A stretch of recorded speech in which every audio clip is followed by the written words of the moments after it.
जिनेन्द्र। पाद छठ द्रव्य गुण पर्याय और प्रमाण का, जड़ कर्म चेतन बंध का, अरु कर्म के अवसान का, कह कर स्वरूप यथार्थ जग का, जो किया उपकार है, उसके लिए जिन वाणी माँ को वंदना शत बार है। अरमित्यक्षरं ब्रह्मवाचकं परमेष्टिनं, सिद्ध चक्रस्य सद्बीजं सर्वतः प्रणमाम्यहम्। कर्माष्टक विनर्मुक्तं मोक्षलक्ष्मी निकेतनं, सम्यक्त्वादिगुणपेतं सिद्ध चक्रं नमाम्यहम्। सम्मतनान दर्शन वीर्य सुहम तैव अवगणम, अगुरु लघु अव्वावाहम अट्ठ गुणा होन्ति सिद्धाणाम। अट्ठ गुणों से संपन्न, 8 कर्मों से रहित, 8वीं पृथ्वी पर विराजमान अनंत अनंत सिद्ध भगवंतों की जय हो, जय हो, जय हो। अष्टानी का महापर्व और उसमें हमारा स्वाध्याय चल रहा है सिद्ध चक्र विधान के आधार से। प्रारंभ की पहली पूजा के पहले जो 14 श्लोक आए उनका हमारा स्वाध्याय हुआ। उसके बाद में सिद्ध चक्र यंत्र जो 8 पूजाओं का स्थापना यंत्र है उसके बारे में भी हमने चर्चा की। हम स्वाध्याय की श्रृंखला के अंदर 4 बिंदुओं से पूजा का स्वाध्याय, हर पूजा का स्वाध्याय करने का हमारा उपक्रम चल रहा है। विद्वान स्वाध्याय के 4 चरण, पहले स्थापना यंत्र के 10 बोल जिनका हमने परिज्ञान किया, 6 बोल सिद्ध यंत्र के अवयव के संबंधित है और 4 बोल निमित्त प्रयोजन मांगलिक उस संबंधित थे।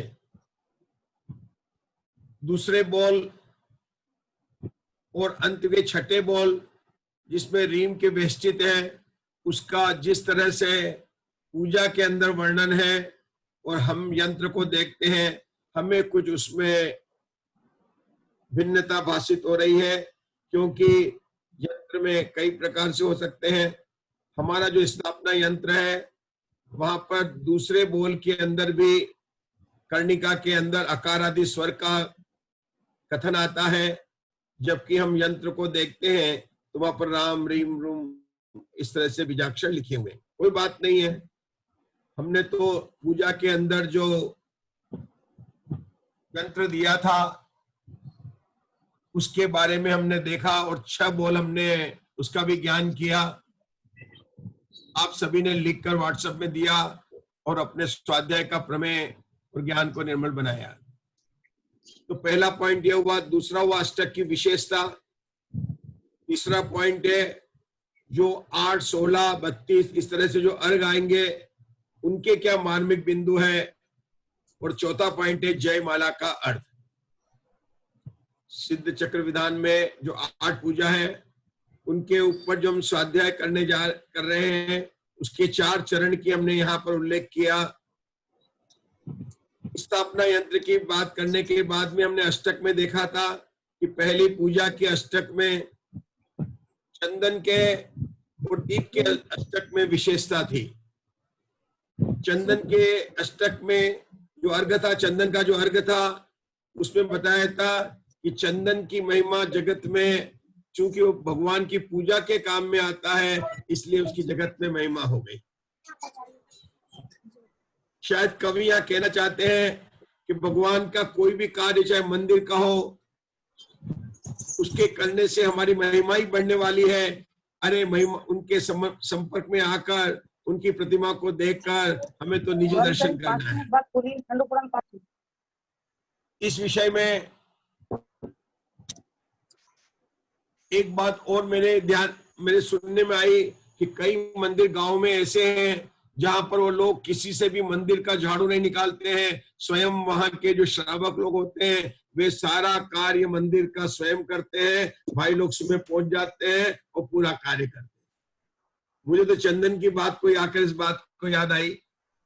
और जो दीप का जो अर्घ था पहली पूजा में, उसमें स्याद्वाद ज्योति का प्रयोग किया, जिसकी की संधि हमारे सम्यक दृष्टि के 8 अंगों से भी बैठती है कि स्याद्वाद ज्योति से ही वस्तु का अनेकांत स्वरूप समझा जा सकता है, और वस्तु के अनेकांत स्वरूप को समझे बिना सम्यक दर्शन की प्राप्ति नहीं हो सकती है। ऐसी 2 विशेषताएं हमने प्रथम पूजा के जो 8 अर्घ हैं, जल चंदन से लेकर फल तक, उसके बारे में भी हमने चर्चा की। अब आज पहली पूजा के अंदर जो सिद्ध भगवान के प्रसिद्ध 8 गुण हैं, उनके आधार से चर्चा करने का क्रम है। सिद्ध चक्र विधान में सम्यक शायिक सम्यक अनंत ज्ञान, अनंत दर्शन, अनंत वीर्य, सूक्ष्मत्व, अवगाहनत्व, अगुर लघुत्व और अव्याबाधत्व, ऐसे 8 गुणों से 8 अर्घ चढ़ाए गए हैं। जब इन 8 गुणों की बात आती है तो इनके संबंध में देखिए, आपके सामने एक चार्ट है। कहा जाता है कि भगवान ने, सिद्ध भगवान ने चारों घातिया और चारों अघातिया, इस प्रकार 8 कर्मों का नाश किया और उनके 8 गुण प्रकट हुए। अब जरा ध्यान से देखते हैं कि जो पहली टेबल है, जहां पर हमने लिखा अनंत चतुष्टय, अर्यंत परमात्मा के अनंत ज्ञान, अनंत दर्शन, अनंत वीर्य और अनंत सुख, ये 4 अनंत चतुष्टय है। 4 घातिया कर्म, ज्ञानावर्णी के क्षय से अनंत ज्ञान, दर्शनावर्णी कर्म के क्षय से अनंत दर्शन, अंतराय कर्म के क्षय से अनंत वीर्य और मोहनी कर्म के क्षय से यहां पर अनंत सुख आया है।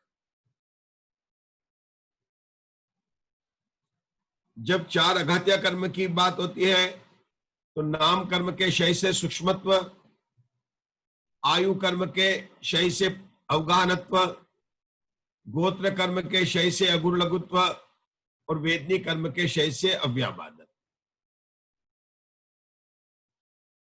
अब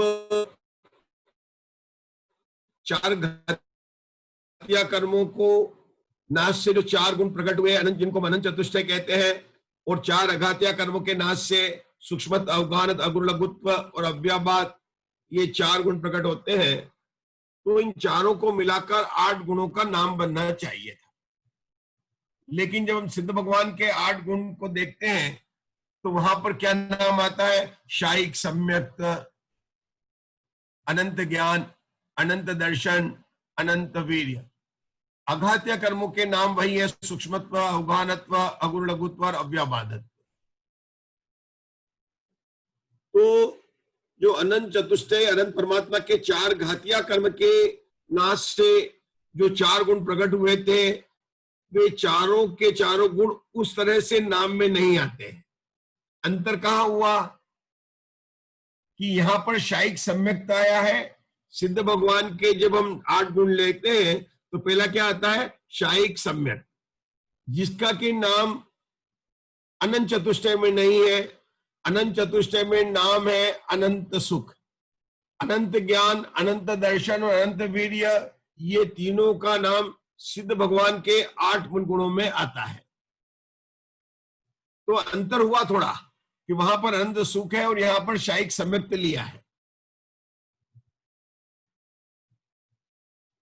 इस पर हम ध्यान देंगे तो जो 4 घातिया कर्म के क्षय से जो अनंत चतुष्टय प्रकट हुआ, तो वहां पर मोहनी कर्म का क्षय से, दर्शन मोहनी के क्षय से शायिक सम्यक्त की प्राप्ति अनंत परमात्मा को पहले हुई, तभी शपथ श्रेणी चढ़े थे। तो शायिक सम्यक्त का नाम यहां पर नहीं लिया। और 10वें गुण स्थान में वितराग चरित्र प्रकट हुआ, तो चारित्र की बात भी यहां पर नहीं आई अनंत चतुष्टय में। सिद्ध परमात्मा के 8 गुणों में सबसे पहले गुण का नाम शायिक सम्यक्त लिया, जो अनंत अनंत परमात्मा के भी है, लेकिन उनका उसमें नाम नहीं लिया। ये ध्यान देने की बात है।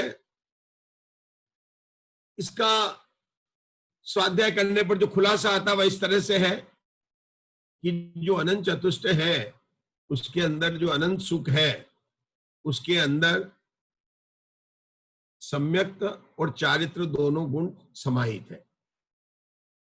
फिर से बोलता हूं मैं,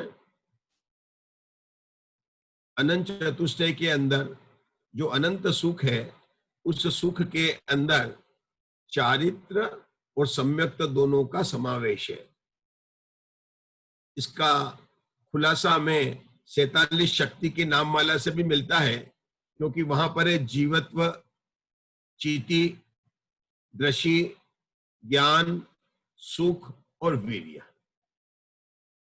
मैंने 6 शक्ति के नाम लिए प्रारंभ के, जीवत्व शक्ति, चिति शक्ति, उसके बाद में दृष्टि से दर्शन, ज्ञान, सुख और वीर्य। ये जो 3 नंबर, 4 नंबर, 5 नंबर, 6 पर जो 4 नाम बोले हैं, उन शक्ति का ही प्रकट होना अनंत चतुष्टय है। क्योंकि अनंत दृष्टि शक्ति से अनंत दर्शन प्रकट हुआ, ज्ञान शक्ति से अनंत ज्ञान प्रकट हुआ, वीर्य शक्ति से अनंत वीर्य प्रकट हुआ और सुख शक्ति से अनंत सुख प्रकट हुआ। अनंत सुख को बल भी कहते हैं, अनंत वीर्य को बल भी कहते हैं, और अनंत सुख शक्ति के अंदर सम्यक्त और चारित्र का भी समावेश है। सिद्ध भगवान के जो गुण गिनाए तो उसमें शायिक सम्यक्त का नाम सबसे पहले रखा।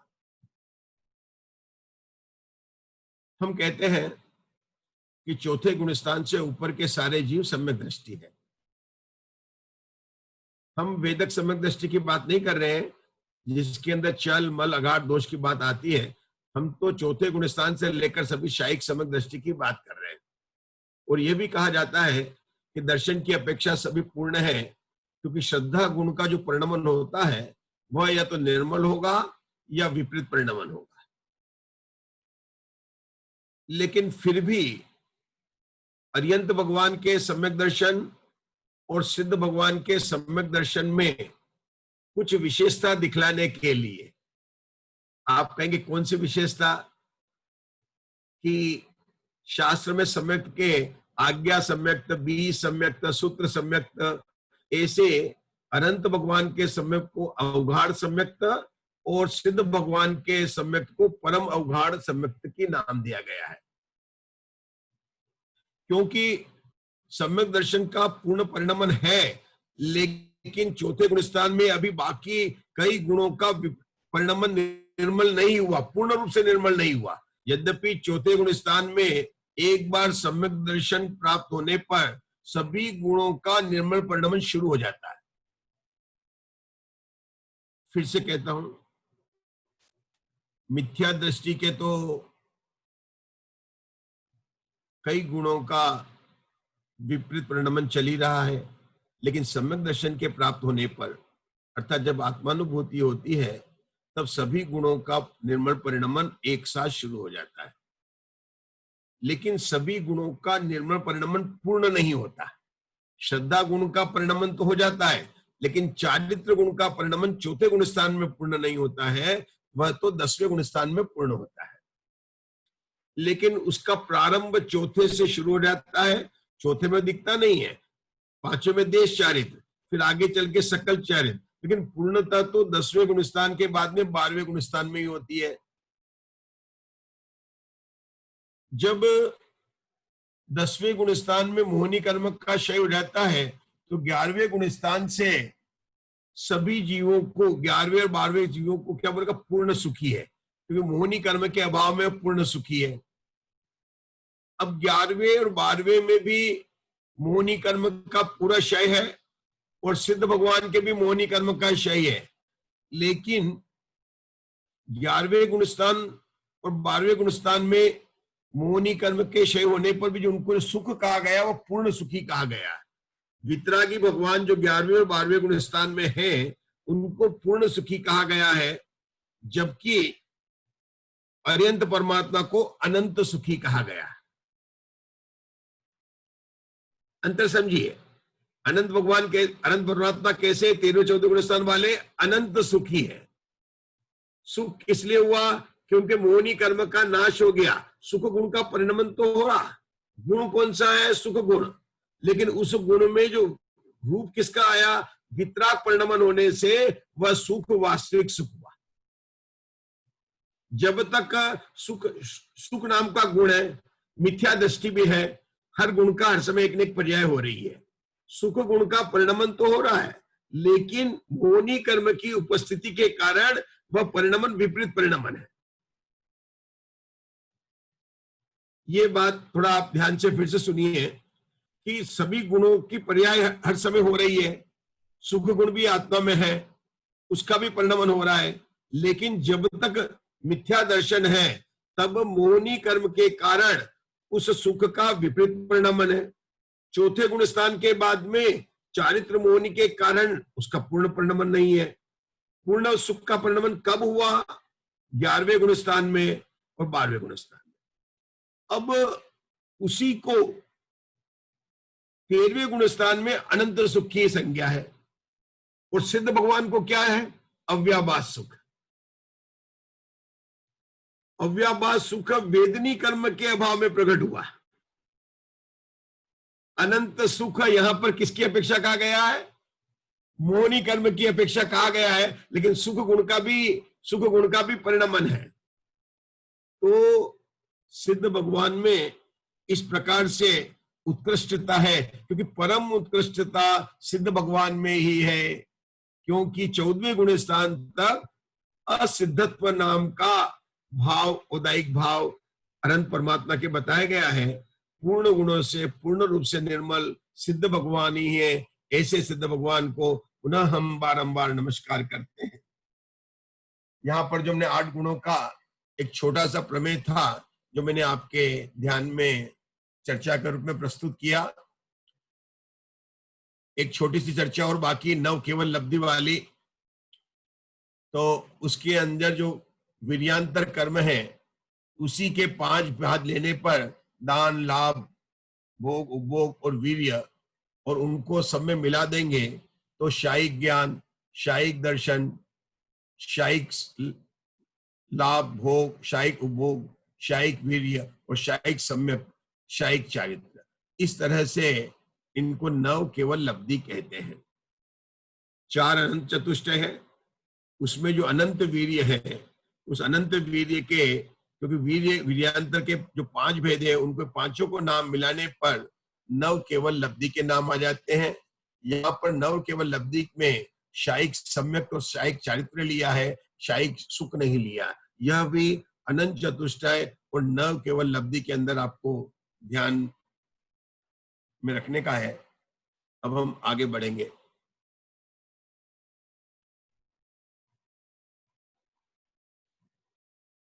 अरिहंत परमात्मा के 8 गुणों के वर्णन करने से पहले मैंने आपके सामने जो आज स्वाध्याय में प्रमेय प्रस्तुत किया, वह यह था कि 4 घातिया कर्म के नाश से जो अनंत चतुष्टय प्रकट हुआ, एक तो वह, दूसरा 4 अघातिया कर्म के नाश से जो 4 गुण प्रकट हुए, वह 2।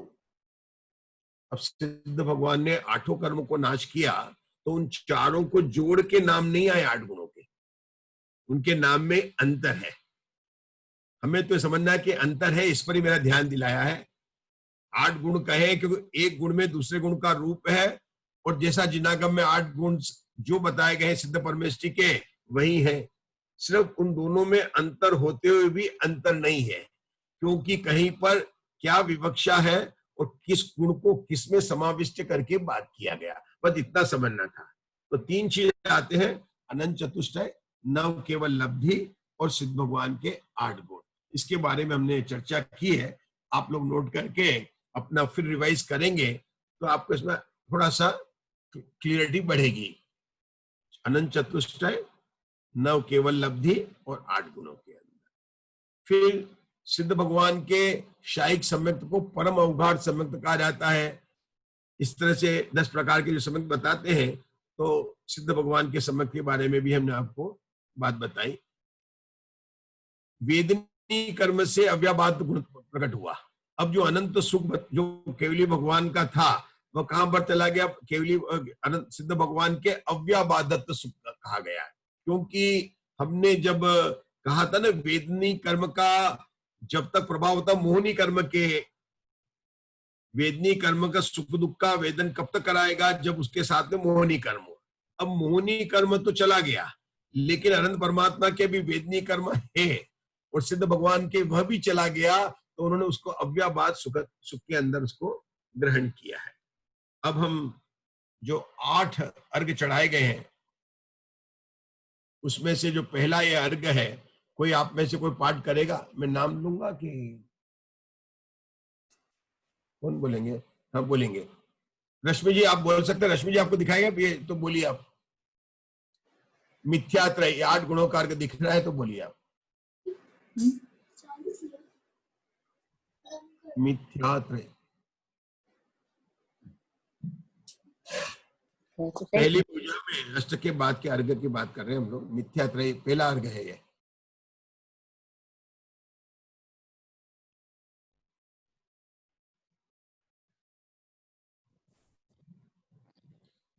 मिथ्यात्रय चौ आदि कषाया, मोहनाशिषायक गुण पाया, निज अनुभव प्रत्यक्ष स्वरूपा, नमो सिद्ध समकित गुण भूपा। ओम ह्रीं शुद्ध सम्यक्त्वाय नमः। देखिए यहाँ पर सिद्ध भगवान के सम्यक्त को शुद्ध कहा है, जिसमें से परम अवगाढ़ सम्यक्त की बात भी निकलती है। हम 8 सब के जो बोल है, अष्टक के बोल, हम उन पर एक साथ देख लेते हैं।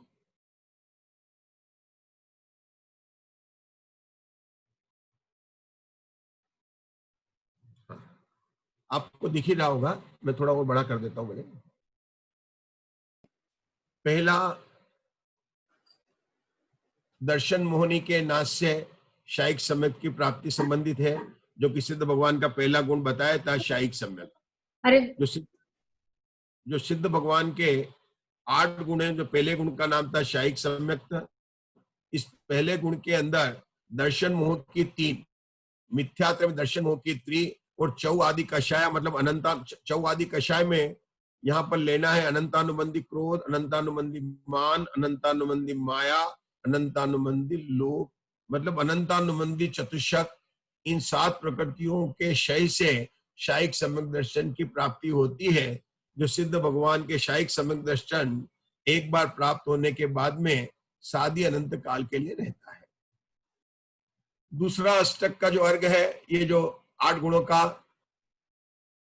वह ज्ञानावरणी कर्म के क्षय से जो अनंत ज्ञान प्रकट होता है, उस संबंधित है। सकल त्रिधा षट द्रव्य अनंता, युगपद जानत है भगवंता, मेरे आवरण विशद स्वाधीना, ज्ञानानंद परम रमणीना। हाँ, मंत्र बोल लीजिए नमः करके। ओम ह्रीम अनंत ज्ञानाय नमः बोलिए। मंत्र बोलिए, अर्घ अर्घ मत बोलिएगा। ओम ह्रीम अनंत ज्ञानाय नमः। आगे का बोलिए। चक्षु चक्षु नहीं बोलना, बोलना, सबको बोलना, 8 बोलना। बोलिए चक्षु चक्षु अबद विनाशी, ज्योति प्रकाशी, सकल गेय सकल गे युग पद अवलोका, उत्तम दर्शन मुँह से तो का। ओम ह्रीम अनंत दर्शनाय नमः। आगे का बोलिए। राय विधि प्रकृति अपारा, जीव शक्ति पाघाते निर्धारा, ये सब घाते अतुल्य बल स्वामी, लसते अक्षत सिद्ध ओम ह्रीम अनंत वीर्याय नमः। आगे का बोलिए, एक ही बोलेगा। इंद्रिय नाई मन पर हूँ जानत नाई, अलक अनूप अमित अविकारी, नमो सिद्ध सूक्ष्म गुणधारी। ओम ह्रीं सुक्षुत्वाय नमः। आगे का एक एक क्षेत्र। चेत एक क्षेत्र अवगाह स्वरूप भिन्न भिन्न राजे चिद्रूपा निज पर घात विभाव विडारा नमो सोहित अवगाहे अपारा। ओम ह्रीं शिव गणात्माय नमः। अब गणेश जी बोलेंगे, एक गणेश जी बोल लीजिए। परकृत बोलिए गणेश जी। परकृत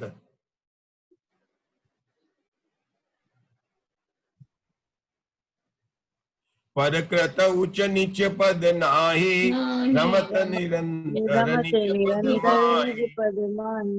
उत्तम गुरु लघु गुण भोगी तीर्थ चक्र ध्यावे निजू। लघुत्मा काजिनाय नमः अर्घम नमः। हाँ, आगे का बोलिए आठवां। नित्य निरामय। नित्य निरामय भय भय भजन अचल निरतर शुद्ध निरंजन अव्यावाद सोई गुण जानो सिद्ध चक्र पूजा मन मानो। ओम ह्रीं अव्याधा अव्याबाधाय नमः। अब आठों गुणों के 8 अर्घ का हमने भी पाठ किया, मंत्र भी बोले। इसमें कुछ विशेषताएं हर एक के अंदर, जिसके ऊपर मैं आपका ध्यान आकर्षित करता हूं कि पहले जो शायिक सम्यक्त का शुद्ध सम्यक, यहाँ पर शुद्ध सम्यक्त का जो अर्घ चढ़ाया हमने, उसमें जो विशेष बिंदु है वह निज अनुभव प्रत्यक्ष। निज अनुभव प्रत्यक्ष स्वरूप, यह शब्द आप लोगों को अंडरलाइन करना चाहिए कि सम्यक दर्शन में स्वरूप का अर्थ है अपने स्वरूप का, मतलब अपने आत्म स्वरूप का अनुभव प्रत्यक्ष होता है। अर्थात क्या कि जब सम्यक दृष्टि, जब चौथे गुण स्थान में सम्यक दर्शन की प्राप्ति होती है तो जरूरी नहीं है कि आत्मा के प्रदेश प्रत्यक्ष हो, लेकिन सम्यक दर्शन में जो मुख्य बात है वह अनुभव प्रत्यक्ष, निज अनुभव प्रत्यक्ष, मतलब अपने आत्मा का अनुभव, इस रूप में उसको प्रत्यक्ष कहा गया है। यह पॉइंट आपको नोट करना चाहिए। जब हम ज्ञानावर्णी कर्म के क्षय से जो अनंत ज्ञान प्रकट हुआ है, उसके जब छंद को हम पढ़ते हैं तो इस छंद को पढ़कर आपको कौन से छंद की कौन सी पूजा या पाठ की लाइन याद आती है, तो इसको आप देखिए ना, फिर से स्वाध्याय करना। इसमें सकल गे गायक तदपि निजानंद रसलीन, सो जिनेन्द्र जयवंत नित अरिरज रहस्यहीन। तो पहली लाइन जो है ना, तो वहां लिखा है, वहां पर लिखा है ज्ञानानंद परम रसलीना। हम क्या समझते हैं कि ज्ञानावर्णी कर्म के नष्ट होने से भगवान 3 लोक के सभी पदार्थों को जानते हैं। ये बात सही है, ये यहां भी लिखा है। सकल मतलब समस्त, त्रिधा मतलब तीनों काल के, छह द्रव्यों के अनंत पर्यायों को युगपत जानते हैं। लेकिन ये जानना भगवान का पर को जानना व्यवहार नहीं से है, और निश्चय से भगवान अपनी आत्मा में ही लीन है। यहाँ पर ज्ञान और आनंद दोनों को एक साथ लिया है, जबकि आनंद सुख गुण का परिणमन है, ज्ञान गुण का परिणमन ज्ञान है। लेकिन ज्ञान और आनंद दोनों में अविनाभावी संबंध है, ज्ञान के साथ में आनंद होता ही है। इसलिए कवि ने यहाँ पर ज्ञानानंद परम रसलीना, अर्थात केवली भगवान तो अपने ज्ञान और आनंद में ही लीन है और व्यवहार नहीं से वे लोकालोक को जानते हैं, यह कहा जाता है। इसके अंदर एक बात और आई है, शब्द है विशद। विशद निरावरण, तो ज्ञानावर्णी कर्म का पूरा आवरण हट गया, इसलिए शब्द है निरावरण। विशद शब्द पढ़ा है और स्वाधीन है। विशद का अर्थ स्पष्ट होता है। जो हम कहते हैं केवली भगवान लोकालोक को जानते, प्रत्यक्ष जानते हैं, उसमें जो विशेष शब्द का अर्थ है स्पष्ट जानते हैं, मतलब हर एक की भिन्न भिन्न पर्यायों को एक साथ जानते हैं। यह बात युगपत ज्ञान के आ गई। अब यहाँ पर जो युगपत शब्द लिखा है, इसको हमको नीचे दर्शन, अनंत दर्शन के साथ में भी जोड़ना है। क्योंकि जो छदमस्त होते हैं, यानी पहले गुणस्थान से लेकर 12वें गुणस्थान तक, उनका दर्शनोपयोग और ज्ञानोपयोग दोनों एक साथ नहीं होता है। जो किसी भी वस्तु को जानने की जो विधि है, हम छदमस्तों की जो बताई जाती है, पहले दर्शनोपयोग होता है, फिर ज्ञानोपयोग होता है। इस प्रकार से इसमें क्रम पड़ता है। लेकिन केवली भगवान के दर्शनोपयोग और ज्ञानोपयोग दोनों युगपत होते हैं। यह बात उन्होंने अनंत दर्शन में भी उन्होंने बताई है। देखिए, चक्षु, अचक्षु, अवधि और केवल, ये तो 4 होकर 5 निंद्रा, ये सब दर्शनावरणी कर्म की जाती है। उनके नाश, प्रकृतियों का पूर्णतः नाश होने से सकल गे युगपत अवलोका, तो भगवान सारे गेय को युगपत अवलोकन करते हैं यहाँ पर। और पहले में दर्शन और ज्ञानोपयोग एक साथ होते हैं। केवली भगवान के क्रम नहीं पड़ता है। कुछ अन्य मतों के अंदर वहां पर भी क्रम माना गया है, लेकिन जिनागम में बात स्पष्ट आई है कि केवली भगवान के ऐसा नहीं कि पहले दर्शनोपयोग हो और बाद में ज्ञानोपयोग हो। यह इन 2 छंदों की विशेषता है। इस चौथा जो वीर शक्ति के संबंधित है, वहां पर अतुल बल, स्वामी अतुल बल की बात की है। तो अतुल बल जो है, यद्यपि अनंत परमात्मा के अनंत बल कहा है, लेकिन सिद्ध भगवान के यहाँ पर अनंत नहीं कहा है, बल्कि अतुल कहा है गया। कोई अंतर नहीं है। अंतर वही है कि 4 घातिया कर्म है और सिद्ध भगवान के 4 घातिया कर्म नहीं है। उस अपेक्षा से जो अंतर है, और जिनागम में केवली भगवान जानते हैं। हम तो यहाँ पर देख लें कि यहाँ पर अतुल बल का शब्द का प्रयोग किया गया है। बाकी सूक्ष्मत्व एक क्षेत्र होगा अवगाहना। इसके अंदर ये जो अवगाहना है, ये आयु कर्म के क्षय से अवगाहना प्रकट हुआ है। अब अवगाहना के अंदर 2 बात है। एक तो जहां पर एक सिद्ध विराजते हैं, उसी क्षेत्र में अनंत सिद्ध भी बिना किसी के बाधा से विराजमान करते हैं। यह तो गुणवा अवगाहना का। लेकिन सिद्ध भगवान की अवगाहना में बहुत अंतर है। कम से कम छोटी से छोटी अवगाहना 3.5 हाथ 3 हाथ की, और बड़ी से बड़ी अवगाहना 525 धनुष की, और मध्यम अवगाहना वाले सभी हैं। तो इस क्रम में जो यहाँ पर पूजा में जो क्रम लिया, पहले अवगाहना लिया, फिर अगुरु लघु लिया। क्योंकि अगुरु लघु में उच्च गोत्र के नाश से ऊंचा या नीचा इस बात का भेद ही नहीं रहा। जबकि कोई ये समझ ले कि कोई सिद्ध भगवान की अवगाहना छोटी है और किसी की बड़ी है, तो अगुरु लघुत्व कहते हैं कि नहीं, सभी जो है बराबर है। अगुरु लघुत्व गुण जो है वास्तव में गोत्र कर्म के अभाव में सिद्ध भगवान को प्रकट हुआ है। अंतिम जो अर्घ है अव्याबादत्व है, जिससे सुख गुण की, यद्यपि अव्याबादत्व गुण वेदनी कर्म के अभाव में प्रकट हुआ है। और यहाँ पर सिद्ध भगवान के अलग से सुख, अनंत सुख की बात नहीं की है, अव्याबाद सुख की बात की है। और उसके अंदर देखिए आप कितने अच्छे बोला है। नित्य आया है, निरामय आया है, भव भय भंजन आया है, अचल, निरंतर, शुद्ध और निरंजन। अगर आप गिनेंगे इसको तो 1 2 3 4 5 6 7 7-8 बोल केवल अव्याबादत्व के लिए दिए हैं। देखो, नित्य भी दिया है और निरंतर भी दिया है। नित्य मतलब सदा काल, और निरंतर मतलब हमेशा। हम कहते हैं ना कि रोज पूजा पाठ करता है और निरंतर पूजा पाठ करना, दोनों में अंतर है।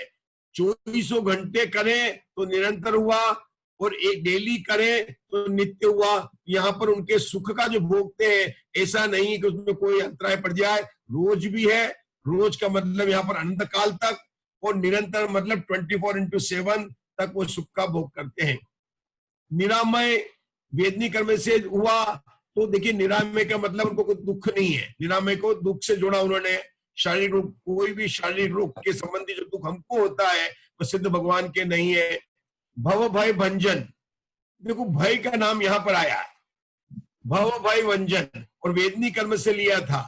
जब हम 7-8 अंगों की वर्णन कर रहे थे और 7 भयों की बात कर रहे थे, तो वहां पर वेदनी कर्म में भी अपन ने लेते वेदना का भय लिया था। सिद्ध भगवान के वहां पर था वेदना का भय भी 2 प्रकार का था। एक बार वेदना हो जाए और मेरा मरण हो जाए, वेदना आने पर, वो वेदना नहीं आए और उसका भय होना। देखिए यहाँ पर दोनों लिया है, भव भय भंजन, अचल शब्द भी लिया है। इस तरह से सभी विशेषणों को बारंबार चिंतन करके भगवान के महिमा करें। इसी मंगल कामना से हम यहाँ विराम लेते हैं। आगे का जो प्रकरण है, हमारे पास में कुछ समय है, देखिए कितना समय है, कोई बताएगा? 2 मिनट का ही समय है, तो हम लोग लॉग आउट होके थोड़ा सा आगे का जो जयमाला के बारे में 10-15 मिनट हम चर्चा करेंगे। आप सभी अभी कुछ हो 2 मिनट का अपन रुक सकते हैं और उसके बाद में फिर से लॉग इन करेंगे। अचल और शुद्ध का क्या अर्थ लेंगे? अचल गुण और शुद्ध दो और रहे ना। देखिए, एक होता है अमल और एक होता है अचल। तो शुद्ध से अमल को लेना है और अचल से जो सिद्ध अनंत भगवान अमल है, अचल नहीं है। सिद्ध भगवान अमल भी है और अचल भी है। तो शुद्धता के रूप में आप जो है उनके द्रव्य कर्म, भाव कर्म, नौकर्म सभी की अशुद्धता नहीं है, इसलिए उनको परम शुद्धता ली है। और अचल से सिद्ध भगवान अचल है, ध्रुव अचल अनुपम गति को प्राप्त। तो ये विशेषण सिद्ध भगवान, अचल विशेषण जो है सिद्ध भगवान पर लगता है, वो शुद्ध विशेषण से अमल लेने का। तो फिर निरंजन से मतलब क्या अर्थ लेंगे? अगर निरंजन भी तो कर्म रूपी काली माई है। हाँ, उसको काली मास एक का वर्णन 2 प्रकार से किया जा सकता है, कर्म निरपेक्ष और कर्म सापेक्ष। तो जो बोल आते हैं ना, कुछ बोल कर्म सापेक्ष आते हैं, कर्म बोल से निरपेक्ष होते हैं। जैसे मैं ज्ञान सभा भी हूँ, कभी कभी मतलब कुछ बोल जो होते हैं वो कर्म के निरपेक्ष से भी है और कुछ बोल जो है कर्म के सापेक्ष से भी होते हैं। जीव द्रव्य का वर्णन, तो यहां पर जो है कर्म निरपेक्ष वर्णन किया तो आप शुद्ध ले सकते हैं, निरंजन से किया कि कर्मों के रहित होने से ले सकते हैं। हाँ, अमल कहेंगे तो कर्म सापेक्ष बात होगी, लेकिन यहाँ पर अमल ने कहकर शुद्ध कहा है तो अपन जो है उसको निरपेक्ष कह सकते हैं, क्योंकि त्रिकाली भगवान आत्मा शुद्ध ही है और शुद्ध स्वभाव ही उनके प्रकट हुआ है, इसलिए सिद्ध भगवान को शुद्ध विशेष है। दोनों प्रकार से कह सकते हैं जी। जैसे अपन कहते हैं शाश्वत और नित्य। शाश्वत में काल की अपेक्षा नहीं है और नित्य में काल की अपेक्षा। शाश्वत और नित्य को आप जब विचार करना, कोई अंतर नहीं है। अपन जो नित्य हुए वस्तु को शाश्वत कहते हैं, लेकिन शाश्वत में क्या हुआ, आत्मा शाश्वत है, एको में शाश्वत आत्मा। तो वो आत्मा का काल से निरपेक्ष वर्णन हुआ मुकेश भाई, एको में शाश्वत आत्मा। और मैं नित्य हूं, वो काल की अपेक्षा से उसका वर्णन हुआ, तो उसमें काल की सापेक्षता से अपना वर्णन हुआ। यही अंतर है